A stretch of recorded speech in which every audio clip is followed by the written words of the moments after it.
It's a beautiful day on the South Strand. Welcome to Conversations with the Hoff. I'm Steve Hoffman, your host, and with me in the studio today is the co-host of Liberty Crack Media and all the podcasts, our executive producer, Trip Detmering. We also have a special in-studio guest today, Yay. Genesis Bordner. She's running for 5th District seat on the Horry County Council, a seat currently held by Tyler's servant. Genesis comes from a family that's rooted in service. Engineers, veterans, nurses, and postal workers who help build and maintain the systems that keep America running.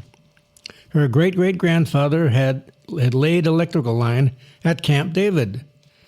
Her great-grandfather served in the Navy, and her great-grandmother made sure that Genesis was a member of the American Legion Auxiliary at age 8.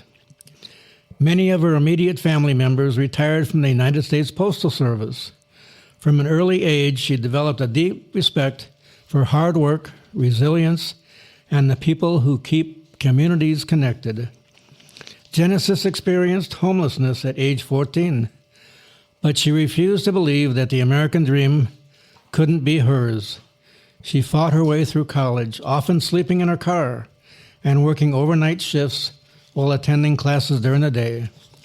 Through grit and determination, she earned 3 degrees and built a career as a professional musician, educator, and small business owner. Genesis is a homeowner, a business owner, and resides in Surfside Beach with her partner and adopted son. She's running for county council because she believes regular people are being left out of the decision-making process. Across Horry County, families are being squeezed, homes are flooding, schools overcrowded, roads failing, costs rising, and wetlands are disappearing. Yet there doesn't seem to be anyone on the council representing or even considering the needs of the residents. She is running to change all that. Welcome to the show, Genesis. Thanks for having me, Steve. To begin with, I'd like to start off with a kind of a general question. Why on earth are you running for a seat on the Horry County Council, or the fastest growing county in the United States? And with fast growth comes a lot of problems. Sure, I get it. I guess I should start by saying I've always known that I would end up sticking my feet, sticking my hands, sticking my nose into local politics and public service. I just knew growing up that was something that I would do. And when I realized last year that this was the time that I was being called to run for something, I weighed my options. I thought about Washington, of course, because I think that's where we all end up kind of magnetized to, and then thought that was over quick. I was like, no, I don't want to go to Washington for a myriad of reasons. And then for a brief time considered going to Columbia, or rather asking the voters if they would send me to Columbia. And even then I thought, it just feels very out of touch with our day-to-day lives and with where the people should have the most power, which is in small local government. And so after consideration and speaking to a few mentors, I landed on county council because the council is the governing body that has some of the most influence in what happens in our backyards. And our founding fathers thought the same thing. Devolve government to the lowest level, definitely. Mm-hmm. Yep. Okay, on your webpage, you have numerous issues that people can learn about what your stance is. But I understand that you want to concentrate on this show on 2 primary topics. Number 1, stop building in the wetlands. Yeah. Where do you even begin with this topic? As wetlands disappear, flooding gets worse. Mm-hmm. And I think all of us who live here are acutely aware of the fact that we live in a wet area. We live in wetlands, flood-prone areas. Mm-hmm. But the more that we fill them in, the more that we develop them, the worse the flooding will get. And now we're seeing a lot of displaced water flowing into older developments that didn't used to flood, especially as the development has taken off. Steve, you look like you're going to say something. Yeah, geez, I wonder why. He always waits for a pause instead of going in. Yeah, 7 or 8 years ago, my wife and I drove through a neighborhood behind ours, and there was a huge area, and it had a big sign, wetlands, or some kind of wet drainage area or whatever. And then a year later, we drove by the same road, and there's bulldozers out there. Yeah. And today, there's probably 50 or 60 homes out there, and it's all concrete, no more wetland. Now, how did that happen? How can it be a wetland one day and have a housing development on it the next day? Interesting question. Think about it. Well, a lot of people here in our area only think of the wetlands that are close to the inland waterway, but they don't understand that we have like the Pine Lakes chain of lakes that's in downtown Myrtle Beach. Because of the development that they've had on 67th Avenue along Kings Highway in the upper, I would say, from the 58th Avenue to about 79th Avenue, where they've been developing in the lower, the wetlands, the swampy areas. Because of that, when we've had hurricanes or tropical storms, there are sections of Myrtle Beach that end up being islands. We cannot, I mean, where my condo is, when it rains, I cannot get out in any major direction. I have to do this like little pretzel work even to get around if it's possible. And so we've seen this development that's gone on over and over again. And my research has been that the developers have been hand in hand paying off people unfortunately, in academia to help them with falsifying floodwater data. And I mean, this is these unholy alliances that we have got to somehow disconnect and prevent. Because the local people understand that that's ridiculous to fill in these waterways, because where's the water going to go?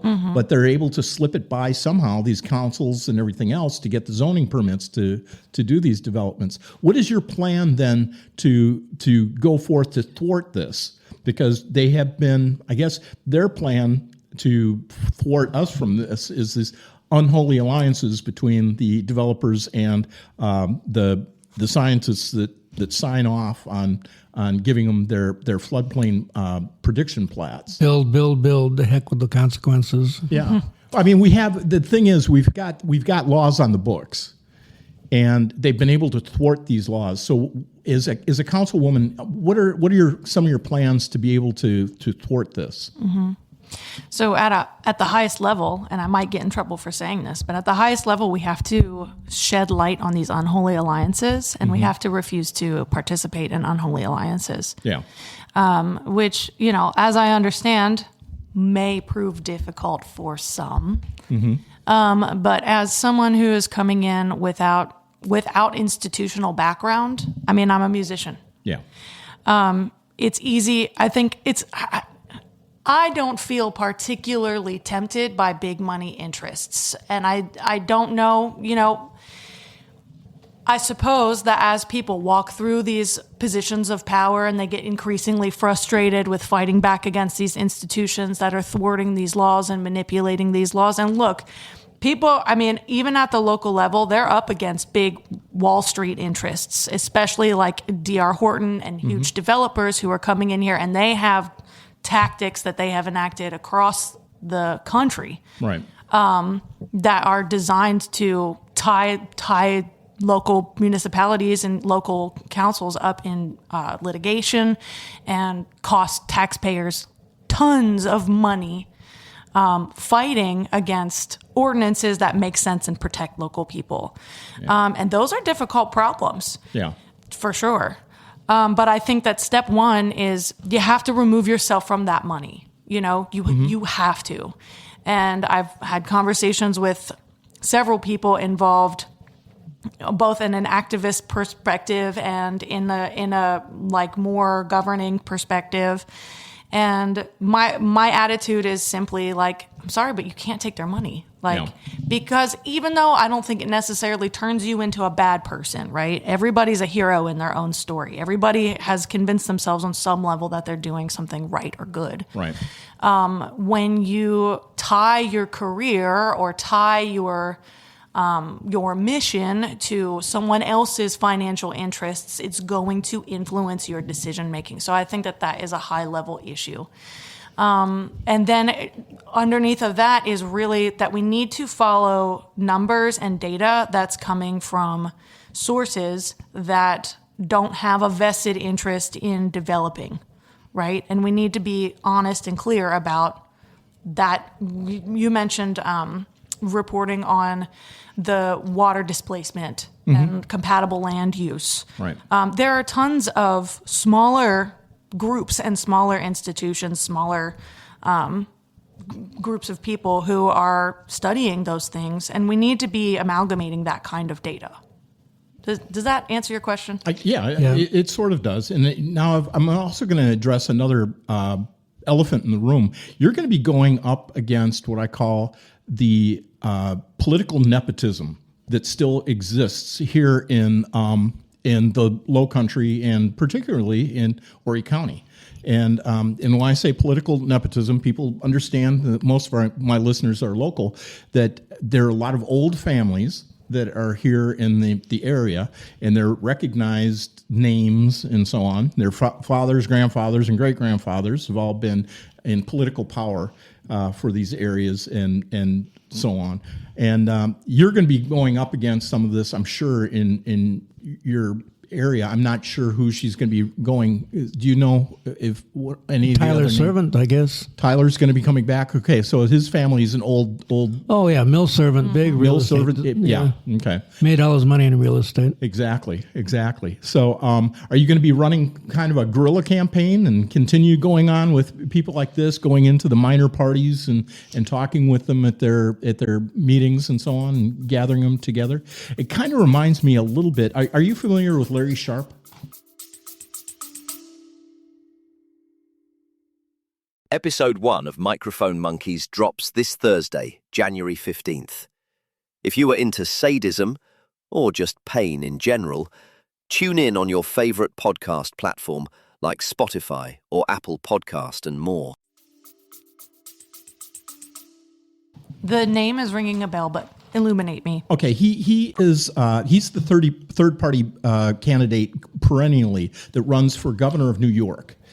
He's a libertarian, but he is also a good friend of Andrew Yang's, and he came up with the BRO program, BRO, and I can't remember what it stands for, but essentially what it is a coalition of people that have like-minded interests for specific specific events or things that they're looking at. Instead of saying, okay, we're going to marry our whole political philosophies together or anything like that, they point out, okay, we both have interest in getting this type of bill passed, or reducing this part of government, or reducing these taxes over here, or eliminating these wasteful programs over here. So, it's kind of like that. So hopefully you can go out and, snipe some of the people from what I call the more radical independent Republicans, the independent-minded libertarians, and then even some of the radical independent Democrats, if you can go and get those and find those groups. Yeah, there is a ray of hope here in that the percentage of independents in the electorate has dramatically increased over the past decade. Matter of fact, they far outnumber the number of registered Republicans and Democrats today. Well, I think we can all agree that collectivism of all sorts, including political parties, stink. I mean, even libertarians hate their own party. We would rather have all. We eat our own. Yeah, we'd rather all political parties just go away. But the only reason that we form these political parties is because we need ballot access, and so that's essentially the evil that comes along with that. So. Yeah, Genesis, you're also going to be fighting, obviously, the special interest. Elected officials today really don't represent the resident or the citizen. They want money for their re-election campaigns or election campaigns. And that money comes from special interest groups. Usually, yeah. We had the chairman of the South Carolina Legislative Freedom Caucus on this show, and he said that in South Carolina today, you have 3 branches of government. You have the executive branch, the legislative branch, and the lobbyist branch. Yeah. And that's basically what you're up against. Yeah, and I think that we're up against that on several levels of government. But Amen. Yeah. Well, we're very interested in what you have, because what you have and what you're saying is resonating. These are things that do.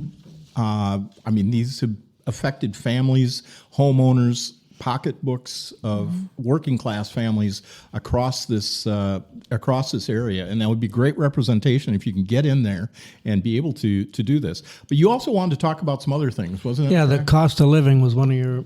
Yes. I kind of want to backtrack a little bit, though, and kind of answer your point a bit about the predicament that we find ourselves in with the legacy party system, and how it has stifled the free flow of rational ideas, because the system as it stands rewards polarization. Especially as, like, even if you look at branding psychology, it's easy to understand how we ended up here. In terms of the party system. So one of the platforms of the Forward Party, which is the party, and we don't like to call ourselves a party, we prefer to call ourselves Forwardists. Right.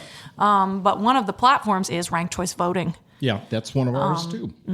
Yeah, and allowing that's the R in bro, by the way. is ranked choice voting. Yeah. I'm gonna have to look that up because that acronym is BRO. Bro. But that's kind of one of the. Andrew calls it the Mr. Yang. I haven't met him, so I don't know if I should refer to him as his first name. Just call him Andy. Andy, if you're listening to this, he references it as the. What did he call it? He called it the vent port in the Death Star. Is that at the small level, it is much easier to have electoral reform, but it's proven, and at our executives, our party executives have been having conversations in Columbia about ranked choice voting for a couple of years now. In South Carolina, it's not quite as easy as in some other areas. However, it begs the question of, can the municipalities enact this kind of thing? Right. Presumably in a Republican state, a state that identifies primarily as Republican, where we believe in devolved government and yanking power back down towards the people. Presumably, the Surfside City Council could enact ranked choice voting, right, at the city level. Presumably, I think that there's research that I need to do, and I think that to another point that you brought up in terms of like the ways that our laws are written and these kind of layers of legacy laws that sometimes people don't fully understand, or they've just been at the bottom of they've been at the back of the book for so long that people forget them. And then they suddenly become relevant and they suddenly become leveraged to manipulate and kind of strong arm local governments. I think that is a really interesting question that we are dealing with on a national level. And I don't actually like that I keep drawing our attention back to a national level, because like I said at the beginning of this conversation, where we can actually do something is at a local level. You know what I mean? But I think that it begs the question of, okay, at what point do we understand that this pile of bureaucratic, this law kind of means this and that law kind of means that, and they kind of don't agree, but they kind of do agree. At what point do we need to commit to reassessing that, and kind of just cleaning it up? You know what I mean? Just cleaning up the edges. If you're going to defeat the duopoly or the ruling elite, you might have to go to ranked choice voting. And the state of Alaska already has that. And there are several large cities, I think, that have. I think Seattle, don't quote me on that one. New York, I think, has ranked choice voting. So on a smaller level, we are seeing it rise, but we're seeing pushback from bigger institutions against it. Yeah. Well, the other thing, too, we always point out here is that South Carolina is not Republican. even though it No. looks real red. It's not a GOP, it's a GOB. These are all Dixiecrats. These are all old school Democrats that changed hats back in, what were we thinking about, 1970? 70, to yeah. 70, yeah. And so you've got like Luke Rankin Oh, and God. some of these people who are devout Democrats, old school Democrats, but they still fly under the Republican, have a lot of power in Columbia and so on. So, this is still a very, I guess you'd call it purplish state. Yeah, we're purple, definitely purple. See, and this is the problem with it. Is Yeah. with this two-party system, it is so easy to manipulate voters. Oh, yeah. It is so easy to manipulate people who have a background of, or a family background of, this is how I identify, or this is where I'm from, and these are my core beliefs. And it's so easy to just say, oh, well, I'm a Republican, so I believe what you believe. Yeah. Or so I'm a Democrat, I believe what you believe. Yeah. I Vote got to for hit me. that R button. God forbid the Democrats get in. Yeah, and then yet what they didn't realize is they're voting for high taxes Right. and a lot of social Same or a lot of things. programs and a lot of spending and things Well, like let me that. ask you this. Yeah. How many Democrats who are currently holding office are acting like Democrats? Not many. How many Republicans who currently hold office are acting like Republicans? Not many. But we don't know what a Republican But- is. but There they're- is no platform in the Republican Party. Well, that's it. Yeah. Today it's a cult. Yeah, and then that's also the argument that there's actually a uniparty. It's just that they're just completely blended. Well, and this is where Senator Sanders talks about oligarchy. Oligarchy. Yeah. Oligarchy. Yeah. Well, and this is how we. So again, funny having a socialist Marxist talking about oligarchy like that's something foreign to him. Mm-hmm. Yeah. Well, and it's funny because that's kind of how we entered this conversation of like there are three branches of government, and one of those is the lobbyists, and the lobbyists represent the oligarchy. Amen. Yeah. And it is a mess, a predicament that we have found ourselves in. But I'll say this: if we don't find a way to change course, the county is going to be in a world of hurt, and we're already in a world of hurt. Yeah. Our infrastructure cannot keep up, and the developers are not paying their fair share. They're paying, I think, when the last assessment that I am aware of, the recommendation was that they pay about $6,000 per roof. Mm-hmm. The county is charging them $1,200 per roof, Yeah. right? And then they're saying, oh, well, we don't have the money to do this, and we don't have the money to do that. We better enact a penny tax. Yeah. What? Now they want to increase the temporary penny tax to 2 cents. Yeah.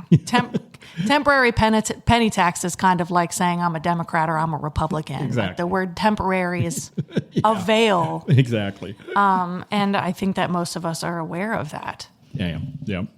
When's the last time a tax was rescinded? I can't remember. I thought I saw something in the Post and Courier about a boat tax being rescinded. I've seen a lot of luxury taxes being rescinded. Yeah.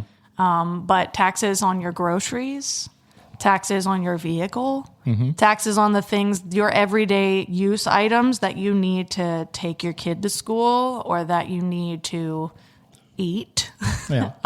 Those don't seem to be. Private property ownership is just a myth because we still rent everything from the government. You buy your house, no, you still pay year after year property taxes. So yeah, you never fully owning, even with automobiles. Yeah, And you need to realize that when you go to a restaurant in Horry County, the taxes that you have on your bill are actually higher than the pre-Mondami taxes in New York City. yeah, it's If you- almost like if you- 35% now. It's a lot. Yeah. It's over 11%. Yeah, I know with the consideration of the additional sales tax in Myrtle Beach, it would be definitely the highest taxes in the state. right.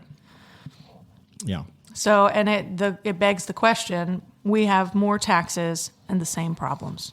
yeah, because supposedly, allegedly, it's supposed to be for infrastructure, but like we've been pointing out, our infrastructure is crumbling. Well, there's no plan. Yeah. They don't seem to. I have not seen productive. And if you watch some of these council meetings, they'll sometimes open it by joking about how they've talked about the same issue for 35 meetings in a row, and they don't have any meaningful plans. Right. Well, they spend their money on retreats so they can discuss it at these little, vacation spots. They have their cousins and uncles that have advisory groups and stuff that they'll spend money to do studies that they don't do anything with. But they spend tens of thousands of dollars on these studies, and it goes into their uncles and cousins' pockets. Yeah, keep in mind that the taxes have a negative impact on most of the residents of Horry County. Most of us are old folks. We're retirees. We came down here because we thought we had a low cost of living. So the increase in taxes has a definite negative impact on the fact that we're living on a fixed income. Ladies and gentlemen, the pothead just explained that he's old. Well, compared to other people, yes. Stay away from my gummies. Yeah, don't touch my gummies. Not a pretty sight. I think this is elder abuse. That's and the abuse is just beginning. That's right. Oh, okay, Genesis. So you're here, and I'm sure a lot of our listeners are interested about the Forward Party. You did talk a little bit, but I understand there are actually 6 party platforms for the Forwardist movement. How's that sound? Yeah. Planks on the platform. Right? Planks on the platform. Planks. Well, I actually brought Andy's book, and I was our hoping, good close friend Andy. I think if he's hearing this, I hope he's giggling right now. Andy, I read your book. So there are 6 key principles, and I hope you'll indulge me if I can just read absolutely. some of them. Yes, please. Straight out of here. So ranked choice voting and open primaries. Party primaries disenfranchise the majority of voters. And this is part of the reason why I think people are disengaging from the process, because they know on a fundamental level, even though they can't explain to you how it happened or why it is that way, they know that they're being disenfranchised. They look around and they see every single person I talk to believes this, and yet our governing bodies are still doing the opposite of what we need. They know. In 80% of cases, the general election is essentially a foreordained conclusion. I think there was a New York Democrat who pretty famously said, "I don't care who does the voting as long as I do the nominating." Candidates spend millions trashing their lone opponent, making us all more cynical, and ranked choice voting better captures voters' true preferences and enables a more dynamic and truly representative democracy while addressing all of these problems. And so the party believes that it's the key to unlocking true reform, but that it has to happen at the grass level. Yeah. It has to start at the grass level at least, which is why I talk a lot about yanking power back down.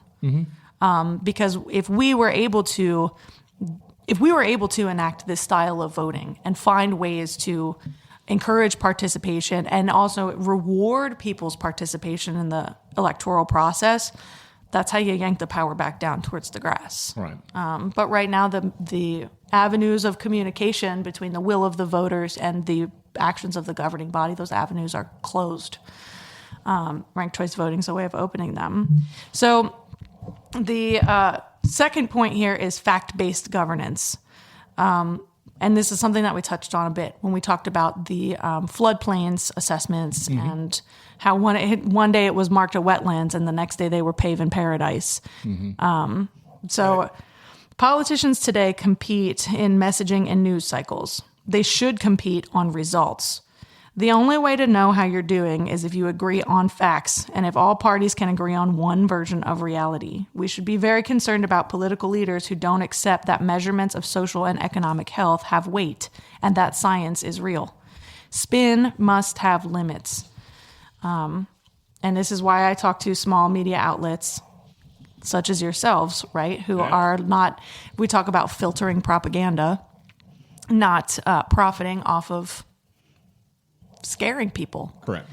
Parties can differ on what goals they would like to pursue, but we need to share a baseline of where we are and how we are doing. And so Andy, he talks about when we are giving addresses to the people and when we are essentially reporting to the people how things are going, we need to be giving ourselves report cards And we need to be measuring things like quality of life, graduation rates, death by hopelessness, which I think for us right now and for the past generation has been manifesting as drug addiction, death by drug addiction, which has touched my life. It's how I ended up with an adopted son. But how often do we see these things measured by our governing bodies? Right. And used as a measurement of how well we are governing ourselves. So the next one would be human-centered capitalism, kind of leads me next into that. We measure our economic health based on GDP, stock market prices, and headline unemployment rates. Meanwhile, life expectancy is declining, deaths of despair are surging, and millions of Americans are getting pushed aside. Our economic system should be geared to benefit us, with life expectancy, average income, and affordability, childhood success rates, mental health, clean air and water, and other measurements of our well-being front and center. We must humanize our economy to work for us instead of continuing to see ourselves as inputs in a system.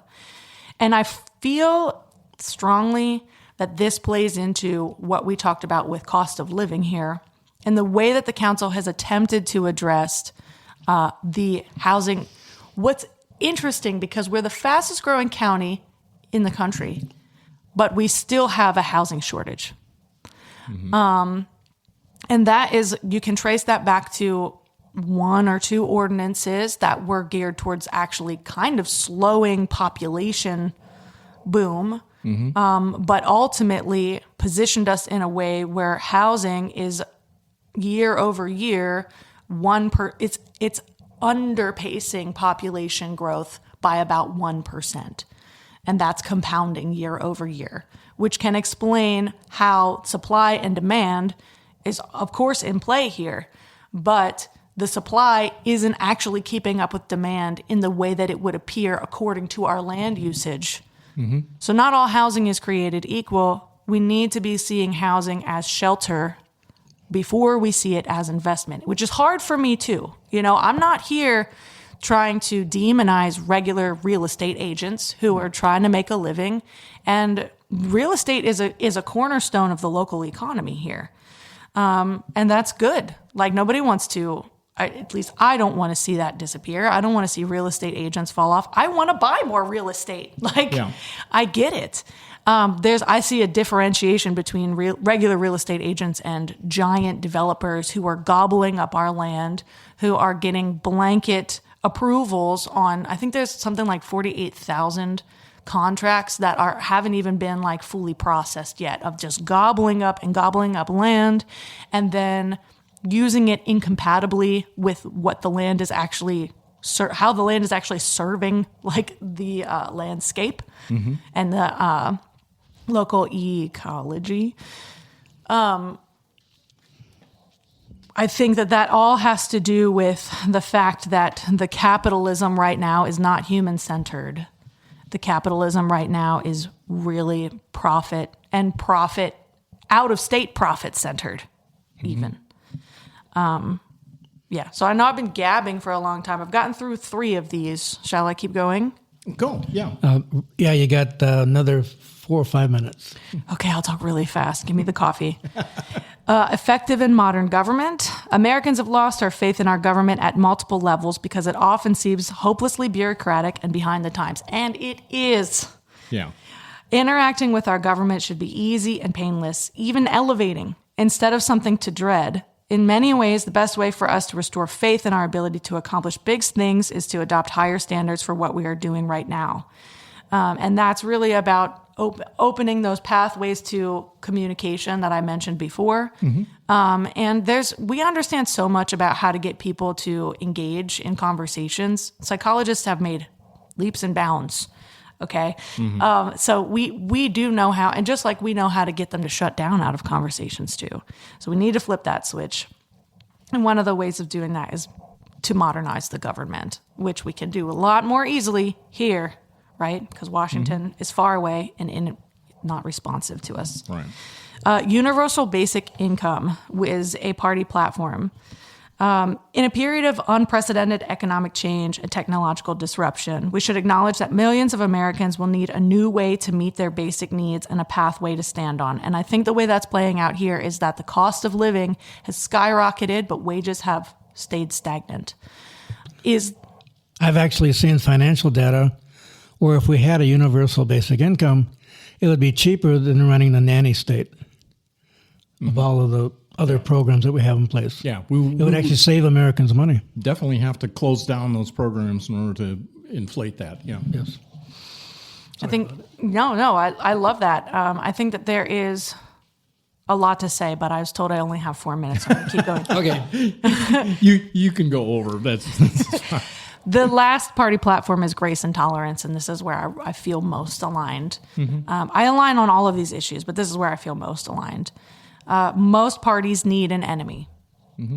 Our enemy is those who would cast our fellow Americans as enemies and as an existential threat, and the forces of inertia that make our government out of touch with the people. We all need to come to the table with different experiences and qualities. We are all human, and we are all fallible. We are right now polarized and tribal.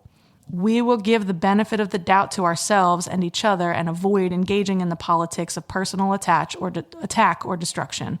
If my family member disagrees with me on politics, they remain my family and I love them as much as ever. And I think of this often as the destruction that the two-party system has wrought on our families. Well, except there's one thing I disagree with Andrew on, and it's we are all human. You've met the Hoff. So, Wait until you listen to Microsoft Monkey. microphone. Now you got my design. No, I got it. It's contagious. Oh, got him. my disease is catching. Yeah. But this has been great. This has been very enlightening. Yeah, Genesis, thanks for being on Conversations with the Hoff. I'm glad that there are people like you out there who are tired of control over political systems by the duopoly. It's about time that residents had a real choice other than just Republicans or Democrats. In closing, I also want to paraphrase from Andrew Yang's book, Andy's book, Forwards, Note on the Future of Our Democracy. Our institutions are failing to keep pace with technological and social change, leading to polarization, declining trust, and a democracy increasingly unable to solve problems. He further emphasizes that meaningful change must come from the citizens rather than waiting for the political cavalry. I'd say that accurately describes the political climate here in Horry County. Thanks again, Genesis, for being our guest today. And for all of you listeners out there in podcast land, thanks for listening. Conversations with the Hoff is part of the Liberty Crack Media. Our mission is to deliver the liberty message in an effort to increase our individual and economic freedom. And remember, real freedom involves freedom of choice, especially at the ballot box.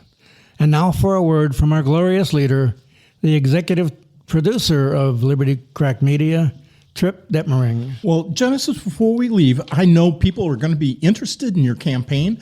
How can they, can you give us your website and how they can reach out to you? Absolutely. I am grassroots funded, and the more volunteers I have, the better chance I have of succeeding. So you can find more about me and my platform at Bordner, Bordner, the number 4, Horry. That has an H in it for those of you listening out of state. HORRY.com. You can also contact me directly at 843-410-9155. I want to hear from you. If you voted Republican, if you voted Democrat, if you didn't vote at all, I want to hear from you. Okay, thank you so much. And listeners, if you didn't catch that, you'll see it in the show notes. And I want to thank again Steve and his guests for another wonderful Conversations with the Hoff.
stand. One nation under God's own grace, with room to rise and space to change.